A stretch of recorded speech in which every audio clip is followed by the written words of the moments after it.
खूनी हवेली। गांव के किनारे पर एक पुरानी और जर्जर हवेली खड़ी थी। इस हवेली के बारे में हर कोई कहता था कि वहां कोई नहीं जाता और जो भी गया वो कभी वापस नहीं आया। लोगों का मानना था कि इस हवेली में एक भूतनी रहती है जिसकी चीखें रात को सुनाई देती हैं। एक दिन राहुल और उसके दोस्त गांव में घूमने आए।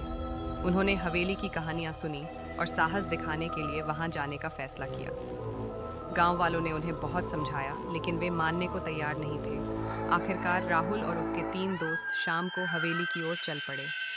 हवेली की ओर बढ़ते ही अंधेरा और घना होता गया।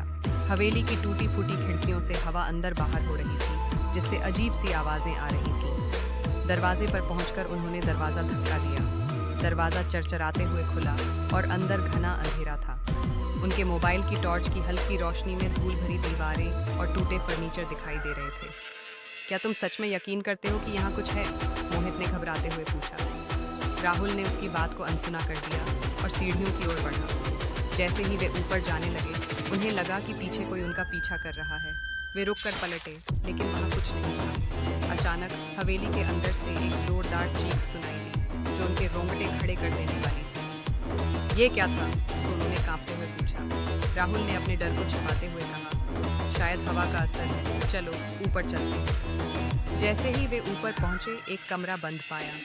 दरवाजे पर खून के निशान थे। राहुल ने दरवाजा खोलने की कोशिश की, लेकिन वह जाम हो चुका था। तभी उनके पीछे एक औरत की परछाई दिखाई दी। उसका चेहरा विकृत था, उसकी आंखें लाल और बाल बिखरे हुए थे। वह धीरे धीरे उनकी ओर बढ़ने लगी। सभी दोस्त डर से चीखते हुए भागने लगे, लेकिन हवेली के दरवाजे खुद ब खुद बंद हो चुके थे। औरत ने एक एक करके सबको पकड़ लिया। हवेली से उनकी चीखें दूर तक सुनाई दी, लेकिन गांव वालों ने फिर से उसी खौफनाक सन्नाटे को चुपचाप सुना। अगली सुबह